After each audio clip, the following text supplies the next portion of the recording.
Et paf, les Avengers ont pulvérisé les Jedi. Et oui, on en revient dans un instant parce qu'on va parler de Avengers Infinity War. On va d'abord faire une partie sur le box-office, vu qu'il est sorti la semaine dernière. Ce qui s'est passé au box-office, monsieur, c'est juste incroyable. Ensuite, on va parler un petit peu du film. Et on va surtout faire une partie spoilers. On vous préviendra quand ça sera, pour ceux qui n'ont pas vu, pour que vous passez. Ensuite, après Avengers Infinity War, on parlera de Solo Star Wars Story. Et ensuite, on parlera de Ant-Man and the Wasp. Et pour finir, toujours l'actualité de Disneyland Paris. Allez, c'est parti!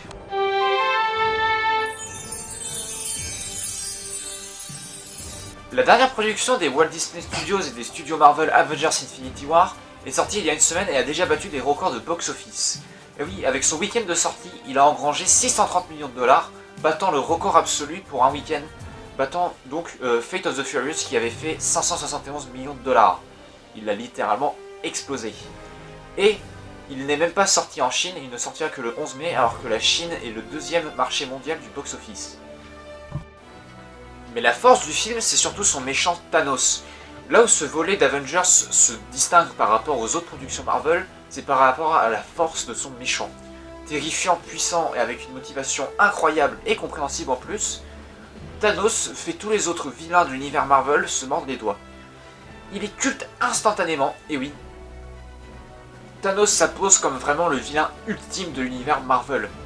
Il est culte au point que les parents et psychologues utilisent l'expression pour parler à leur enfant, ne fais pas ton Thanos.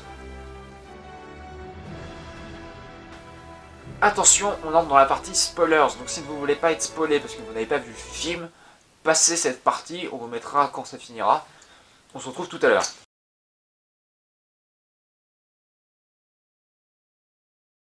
Pour les autres qui ont vu le film, restez parce qu'on va parler un petit peu des conséquences que ça peut avoir sur le futur de l'univers Marvel. Et oui, bien que le film soit en deux parties et que la prochaine partie soit en mai 2019, déjà beaucoup de choses sont passées dans le premier film, comme par exemple la mort de milliers de personnages, et oui, car à la fin Thanos décime la moitié de l'univers. Des personnages tels que Black Panther, Spider-Man ou encore les Gardiens de la Galaxie disparaissent avec des gros risques quand on voit que Black Panther par exemple est un des plus gros succès de tous les temps, ou que Spider-Man, un des personnages les plus populaires, sont morts. C'est vraiment une grosse prise de risque de la part de Marvel. Tout ça sera conclu donc dans la partie 2. Et si vous avez vu la scène post-générique, comme des vrais fans Marvel que vous êtes, vous aurez compris, ou pas, que Nick Fury, avant de mourir, a appelé Captain Marvel. Captain Marvel qui sortira en mars 2019, avant donc la partie 2 de Avengers Infinity War. Captain Marvel rejoindra donc le gros roster des Gardiens de la Galaxie, des Avengers, de Black Panther, de Spider-Man, et viendra aider pour battre Thanos.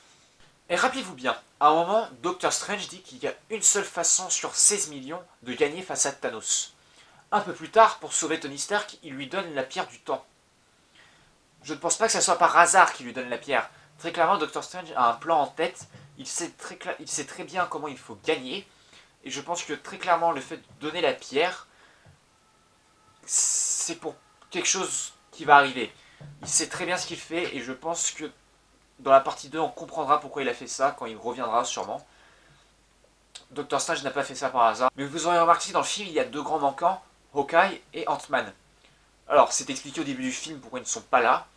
Mais Ant-Man, ne vous en faites pas, on le reverra très bientôt en août avec Ant-Man and the Wasp, la suite donc, de son premier film. Et d'ailleurs, une nouvelle bande-annonce a été mise en ligne il n'y a pas longtemps, je vous invite à aller la voir, qui donne vraiment envie d'aller voir Ant-Man plus tard dans l'année au cinéma.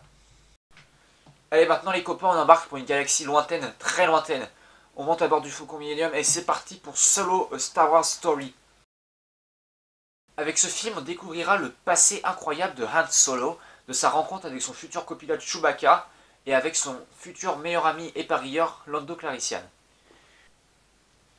Le réalisateur, c'est Ron Howard, que vous aurez pu voir en tant qu'acteur dans Happy Days ou en tant que réalisateur dans Cocoon, Rush ou encore Apollo 13. Mais au casting, il y a aussi Khaleesi de Game of Thrones. Et oui, Emilia Clarke rejoint le casting pour jouer sûrement la relation amoureuse avec Han Solo. Et Han Solo qui est joué par Adren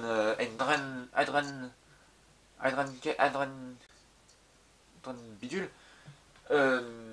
Qui, même si avec la polémique que physiquement il ne ressemble pas au Han Solo original de Harrison Ford, On sent qu'il s'est bien approprié le personnage et on ne peut qu'avoir hâte de le découvrir le 23 mai au cinéma sur grand écran.